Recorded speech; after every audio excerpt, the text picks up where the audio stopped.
Hello friends, आप सभी का स्वागत है मेरे YouTube channel true love story पर और मेरी कहानी मैजिकल वर्ल्ड।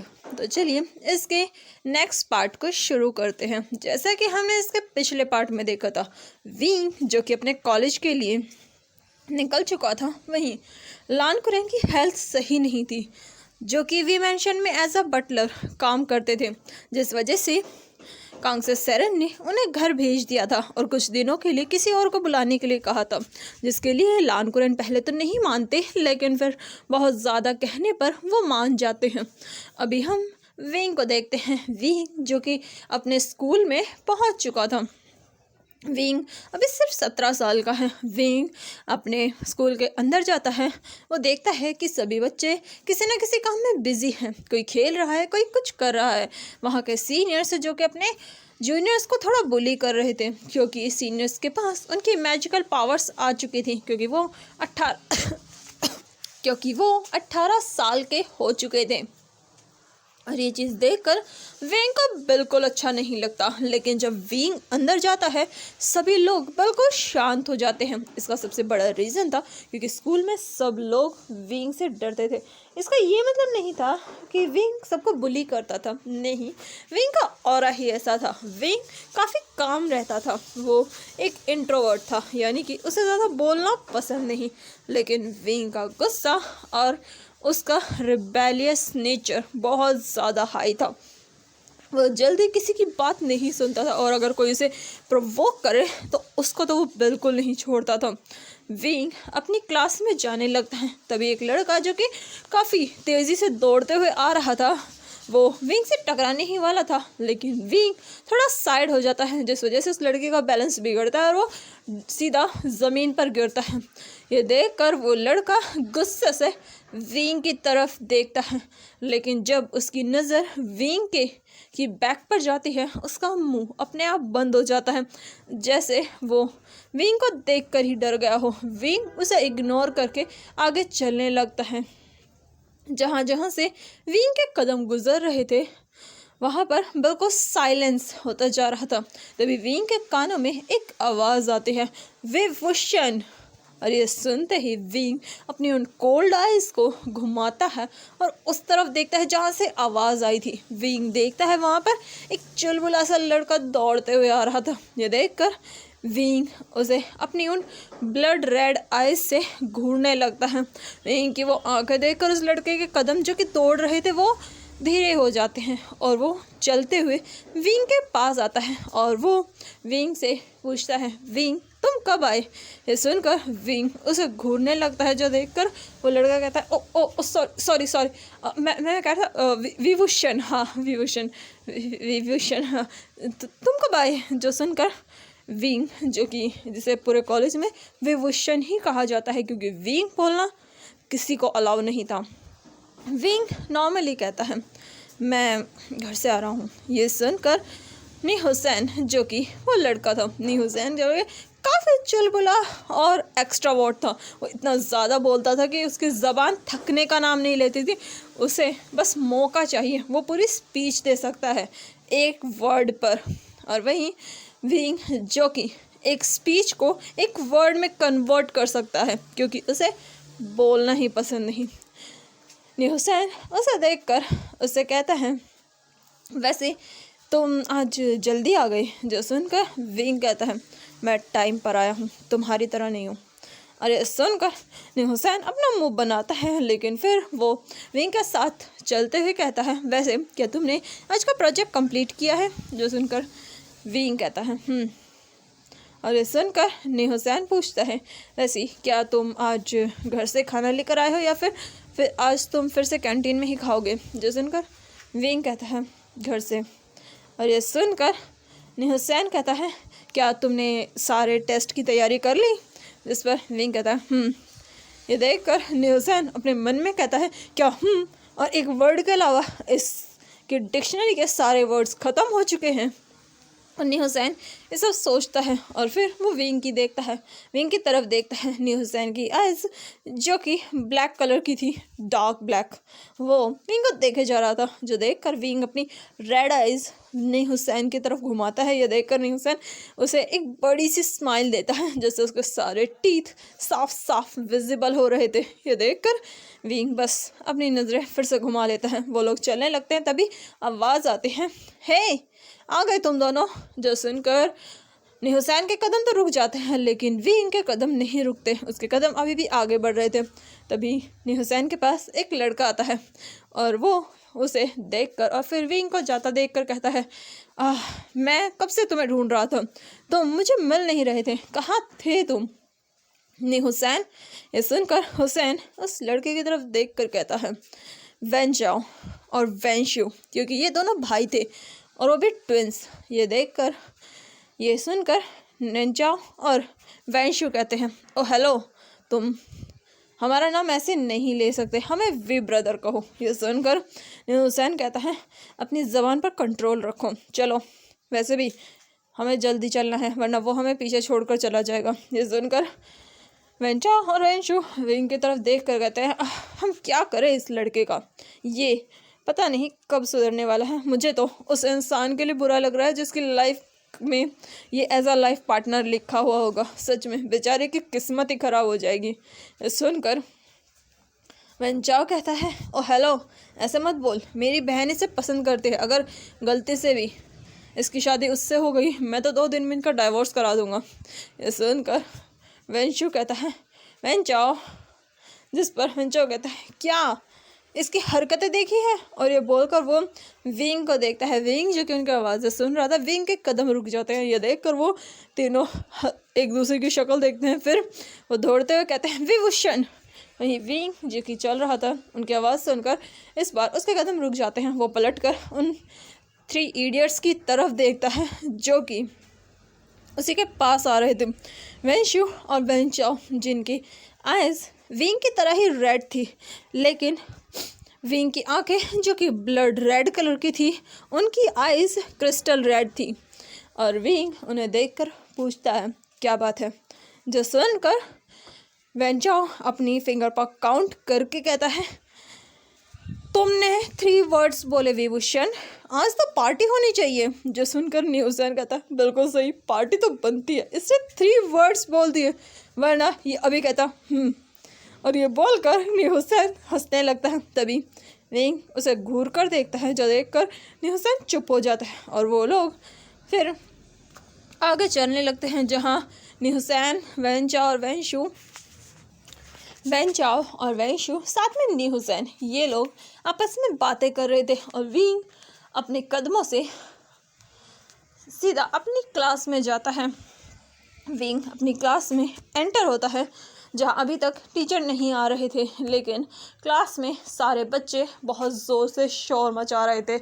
हर तरफ पेपर प्लेन उड़ रहे थे, कहीं कुछ था, लेकिन जैसे ही कोई अंदर आता है, सबकी नज़रें उधर जाती हैं।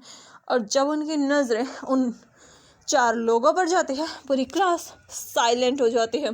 टीचर के आने पर शायद इतनी साइलेंट ना हो, लेकिन ये 4 लोग किसी को भी डरा सकते हैं। वो लोग जैसे ही अंदर बैठते हैं, तभी उनके पास एक और पर्सन आकर कहता है, हे आ गए तुम लोग। जो सुनकर उन्नी हुसैन कहता है, जोशन, ओह माय गॉड, आज तुम भी कॉलेज आए हो। मुझे तो लगा आज तुम फिर से किसी टूर पर गए हो, पता चले किसी और लड़की के साथ।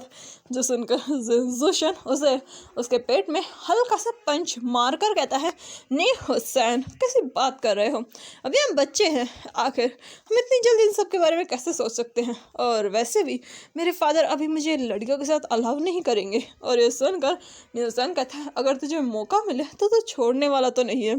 जो सुनकर जोशन कहता है, कोई शक। और ये सुनकर वो चारों फिर से हंसने लगते हैं। उनकी हंसी की आवाज़ सुनकर विंग उनकी तरफ देखकर एक वर्ड बोलता है, साइलेंट। और ये सुनकर वो चारों अपने मुंह को बिल्कुल बंद कर लेते हैं, जैसे कि अगर उनके मुंह से एक आवाज़ भी निकली तो ये पर्सन उनकी विंग के दोस्त जो कि आपस में बात कर रहे थे, उनकी बातें चल रही थी। फिर वो लोग अपनी क्लास के लिए निकल जाते हैं। अपनी क्लास में पहुंचते हैं, जहां पहुंचते ही पूरी क्लास साइलेंट हो जाती है। और ये देखकर वेन चाओ कहता है, मैंने कभी भी किसी भी क्लास में इतना खौफ नहीं देखा जितना इस एक इंसान का है। ये सुनकर वेंशो कहता है, हाँ ये बात तो तुमने बिल्कुल सही कही, सिर्फ क्लास नहीं पूरे स्कूल में इसका खौफ है। ये सुनकर न्यूज़ैन कहता है, तभी तो हम इसे डीमन बुलाते हैं। और ये सुनकर वेन चाओ उसे घूरते हुए कहता है, अगर उसने सुन लिया ना तो पक्का वो तुम्हें तो कुछ और ही बना देगा। जो सुनकर न्यूज़ैन उसे देखकर अपनी आंख मारकर कहता है, क्या बनाएगा। और ये सुनकर वेन चाओ कहता है, नी हुसैन अपने डर्टी माइंड को साइड में रखो। जो सुनकर न्यूज़ैन हंसने लगता है। तभी उनके कानों में एक और लड़की की आवाज़ जाती है जो कि बहुत चार्मिंग थी और बहुत ज़्यादा चेरिश थी। वो लड़का चहकते हुए कहता है, हे गाइस, तुम लोग आ गए, कब से तुम्हारा वेट कर रहा हूँ। तुम्हें पता है तुम्हारा वेट करते करते तो सदियों बीत गई। और ये बोलकर वो अपने पास बैठी तो लड़कियों के गले में अपनी बाहें डालता है। जो देख कर हुसैन कहता है, हाँ आ गया हमारी क्लास का प्ले बॉय।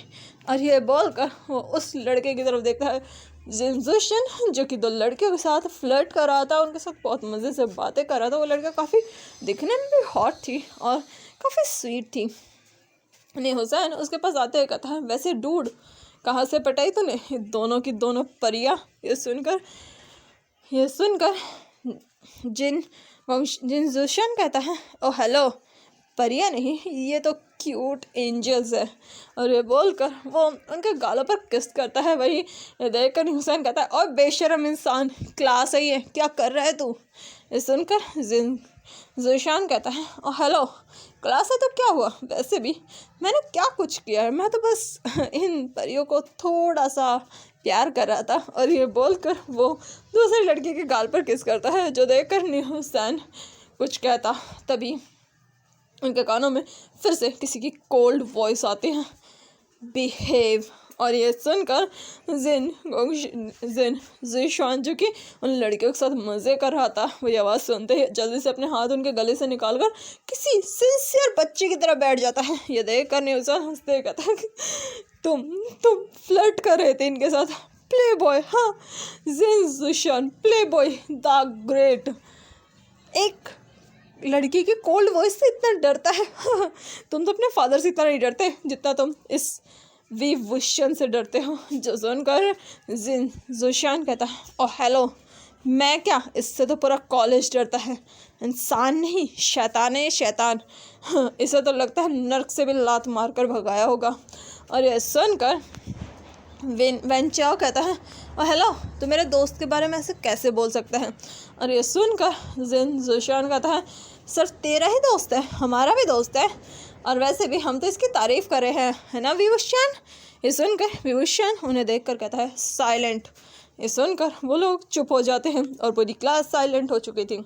थोड़ी देर में टीचर आती है। टीचर सभी को पढ़ाती है, अपनी क्लास लेती है, जहाँ विंग अपनी बुक्स खोलकर अपने नोट्स रेडी कर रहा था। वो अपनी नोटबुक में जो भी उसे सही लग रहा था उसे नोट डाउन कर रहा था। विंग अपने काम में बिजी था। उनका आज एक क्लास टेस्ट भी था, जिसे विंग काफ़ी अच्छे से अटेंड करता है। विंग स्टडी में काफ़ी बेहतर था और वो अपने क्लास में एक टॉपर था। विंग आराम से अपनी क्लास लेता है, फिर वो अपने उन दोस्तों के साथ खाना खाने के लिए कैंटीन में जाता है, जहाँ उसके दोस्त जो कि हमेशा की तरह अपनी मटर गश्ती कर रहे थे, उनकी बातें चल रही थी। वो कभी किसी पर कमेंट करते, कभी किसी पर, कभी किसी की बड़ाई करते, कभी किसी की बुराई करते। वो बस बोले जा। विंग जो कि उनके बीच में होकर भी बिल्कुल साइलेंट था, जैसे कि वो हो ही ना। लेकिन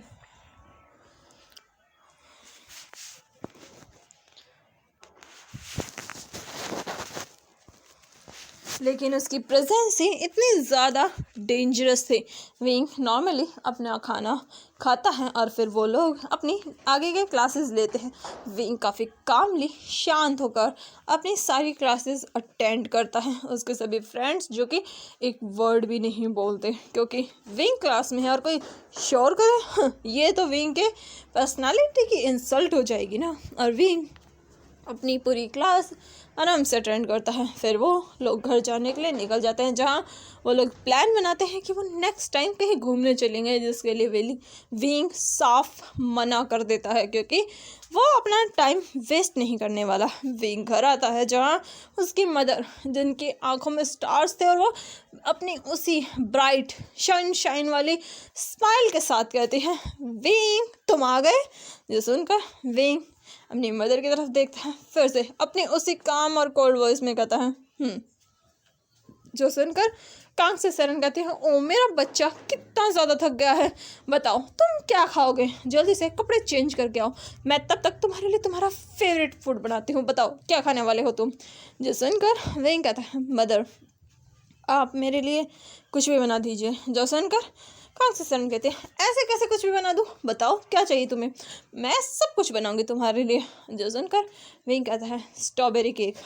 जो सुनकर कांग से सरन कहते हैं, अभी सुबह ही तो तुमने खाया था। जिस पर विंग कहता है, आप ही ने कहा था।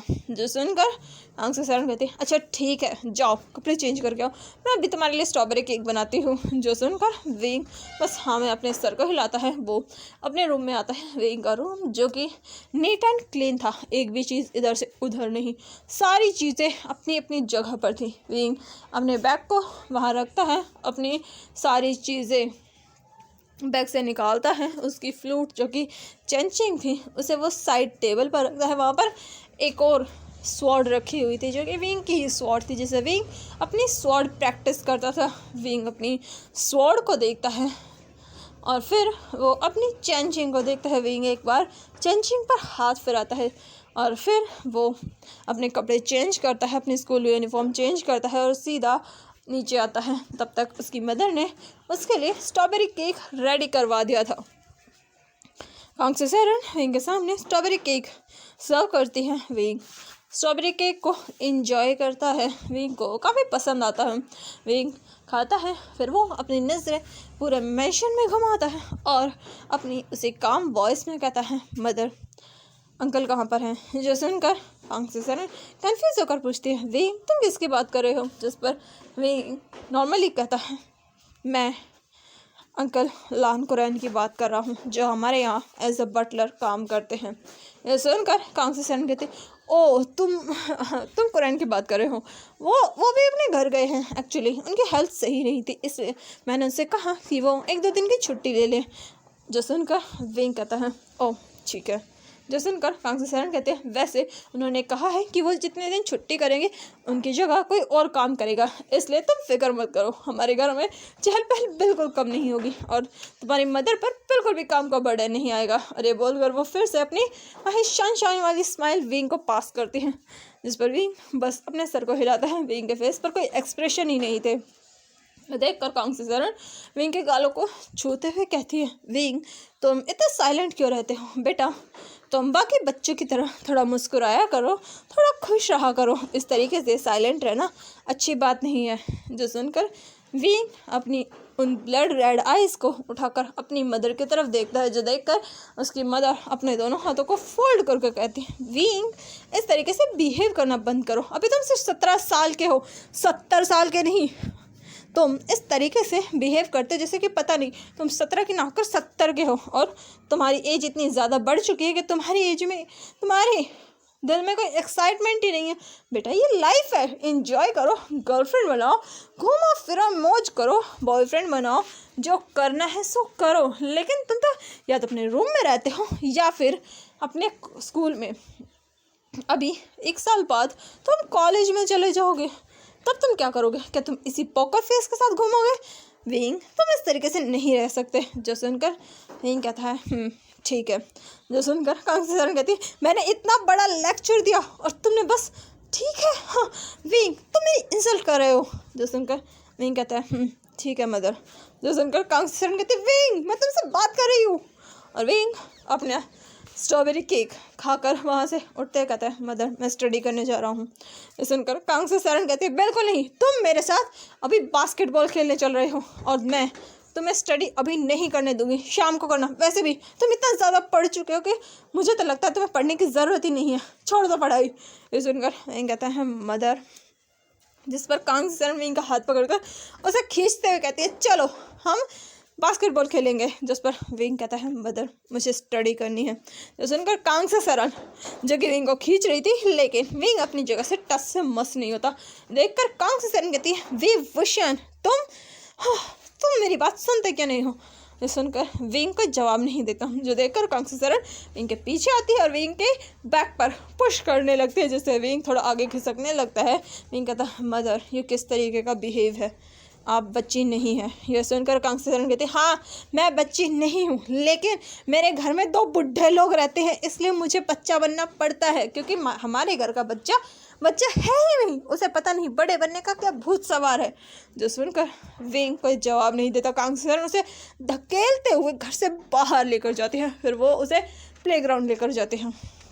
उनके घर के पीछे ही उन्होंने एक बास्केटबॉल ग्राउंड बनाया हुआ था। वहाँ पर बहुत सारे गेम्स खेलने के लिए बहुत सारी चीज़ें अरेंज की हुई थी, ताकि विंग खूब एंजॉय कर सके। लेकिन विंग ने इन चीज़ों का कभी इस्तेमाल ही नहीं किया। कांग्सेरण एक बास्केटबॉल उठाती है और सीधा विंग की तरफ थ्रो करती है। ये देखकर विंग अपनी जगह पर खड़ा रहता है और फिर जैसे ही बास्केटबॉल उसके करीब आने लगती है, विंग हट जाता है, वो बॉल दूसरी तरफ गिर जाती है। देखकर कांग्सेरण को गुस्सा आता है, वो अपनी स्पीड का इस्तेमाल करती है, यानी कि अपने मैजिक का, और एक साथ विंग के ऊपर पूरी 20 बॉल एक साथ थ्रो कर देती है, जिससे जो सीधा विंग की तरफ आने लगती है। जो देखकर विंग अपनी उन्हीं कोल्ड आइज से उन बॉल्स को देखता है और वो बॉल जैसे ही विंग को हिट करती विंग नीचे बैठ जाता है और वो सारी बॉल्स विंग के सर के ऊपर से चली जाती है। ये देखकर कांग्सेरण गुस्सा हो जाती है और वो एक बॉल को नीचे थ्रो करती है, जो कि सीधा विंग के सर पर लगती है। देखकर विंग अपनी मदर की तरफ देखता है और कहता है मदर मुझे ये गेम नहीं खेलना। जैसे उनका कांग्सेरण कहते हैं अच्छा ठीक है चलो फुटबॉल खेलते हैं, और वो एक फुटबॉल लेकर विंग की तरफ थ्रो करते हैं। विंग उसके साथ भी नहीं खेलता। ये देखकर कांग्सेरण कहते हैं चलो बैडमिंटन खेलते हैं, जिस पर विंग भी कोई आंसर नहीं देता। ये देखकर कांग्सेरण वहाँ से एक स्टिक उठाकर कहते हैं तुम मेरे साथ गेम खेलोगे या नहीं, आज घर पर लान कुरेन भी नहीं है, मैं बोर हो चुकी हूँ। जैसे उनका विंग कहता है ठीक है मदर। जो सुनकर कांग्सेरण उछलते हुए कहती है सच में तुम खेलोगे, चलो अच्छी बात है, थैंक गॉड अब मैं बोर नहीं होंगी, वरना तुम्हारे फादर आने तक तो मैं बोर ही हो जाती। जो सुनकर विंग कहता है आप क्या खेलना चाहती हैं। जिस पर कांग्सेरण उसे स्लाइड दिखाती है और कहते हैं चलो हम स्लाइड वाली गेम खेलते हैं। जिस पर विंग कहता है मदर वो बच्चों की है। जो सुनकर कांग्सेरण उसे कुछ कहती उससे पहले ही विंग, जो कि कांग्सेरण को ये बोल रहा था कि ये मदर बच्चों वाली है, तब तक कांग्सेरण उसका हाथ पकड़कर उसे खींचते हुए उधर लेकर जा रही थी। और विंग बोले जा रहा था मदर ये बच्चों वाली है, आप इस तरीके से रिएक्ट मत कीजिए। लेकिन विंग की कौन सोच सकता है। कांग्सेरण उसे ज़बरदस्ती उसके ऊपर बिठाती है और उसके पीछे से उसे धक्का दे देती है। विंग स्लाइड करते हुए नीचे आता है। कांग्सेरण भी पीछे पीछे आ रही थी, वो तो बहुत खुश थी अपने बच्चे के साथ, तो इतनी मस्ती कर विंग अपनी मदर के इस बिहेवियर को देखता है, अपने सर को हिलाता है और फिर वो वहाँ से जाने लगता है। तभी कांग्सेरण उसके हाथ को फिर से पकड़ कर कहती है चलो एक और राउंड हो जाए। जिस पर विंग कहता है नहीं मदर। जो सुनकर कांग्सेरण मुंह बनाकर कहते हैं अच्छा ठीक है चलो हम कुछ और खेलते हैं। और ये बोलकर वो विंग के साथ बहुत सारे गेम्स खेलती है। विंग जो खेलना नहीं चाहता था, लेकिन उसकी मदर उसे फोर्स करती है हर एक चीज़ खेलने के लिए, और विंग ना चाहते हुए भी उन गेम्स को खेलता है। और फिर आखिर में कांग्सेरण उसे वहाँ के एक छोटे से बाग में लेकर जाती है, जहाँ वो उसके लिए कुछ फ्रूट्स तोड़ती है, जो कि उन्होंने अपने घर के पीछे ही लगाए हुए थे। वो एक मैंगो तोड़ती है और विंग के हाथ में देती है, और ख़ुद वो एक ऑरेंज लेती है। और ये देखकर विंग वहाँ पर अपनी मदर को देखने लगता है। कांग्सेरण उसे एक छोटी सी चेयर पर बैठा देती हैं और ख़ुद भी वहाँ बैठ जाती हैं, और विंग के साथ नेचर को एंजॉय करते हुए उन्हें एंजॉय करती हैं। तब तक शाम हो जाती है। विंग और कांग्सेरण अंदर आते हैं, जहाँ उन्हें वी चांग से सोफे पर बैठे हुए देखते हैं। ये देखकर कांग्सेरण खुशी से कहते हैं आप घर आ गए। अपनी मदर की इतनी ज़्यादा एक्साइटमेंट देखकर विंग अपने सर को हिलाता है और वो दबे कदमों से अपने रूम की तरफ निकल जाता है, क्योंकि उसे पता था अगर वो अपनी मदर के हाथ में फिर से आए तो इस बार उसकी मदर पता नहीं उससे क्या करवाएंगी। विंग अपने रूम में आता है जहाँ वो अपना होमवर्क कंप्लीट करता है। तब तक उसकी मदर उन सब के लिए खाना बना देती है। विंग जो कि अपनी मदर की आवाज़ सुनता है जहाँ कांगसे सरन सभी को बुला रही थी कि आकर अपना डिनर कर ले। सारे लोग नीचे आते हैं। वे चांग से विंग कांगसे सरन वो तीनों बैठ जाते हैं और फिर एक सर्वेंट उन्हें डिनर सर्व करने लगता है, लेकिन कांगसे सरन उनसे वहाँ से जाने का इशारा करती है और खुद सभी को डिनर सर्व करती है। खाना खाने के बाद विंग वहाँ से जाने लगता है। कांगसे सरन कहती है, विंग कल हमारे घर में न्यू बटलर आएगा और उसके साथ अच्छे से बिहेव करना। जो सुनकर विंग कहता है ठीक है मदर। जो सुनकर कांगसे सरन कहती है हाँ, और ध्यान रखना उसे कोई बुली ना करे। इस पर विंग कहता है ठीक है। और फिर विंग वहाँ से अपने रूम में चला जाता है। कांगसे सरन वे चांगसे से कुछ बात करती है और उसके बाद वो लोग भी अपने रूम में चले जाते हैं। तो चलिए मिलते हैं इसके नेक्स्ट पार्ट में। तब तक के लिए मेरे चैनल को लाइक कीजिए। हालांकि मैंने कहा था कि मैं इस चैप्टर में अपने सेकेंड मेन लीड की एंट्री करा दूंगी, लेकिन उसकी एंट्री नेक्स्ट चैप्टर में होगी। तब तक के लिए मेरे चैनल को लाइक कीजिए, शेयर कीजिए, सब्सक्राइब कीजिए। Thank you, bye bye and take care. और प्लीज़ कमेंट ज़रूर करें।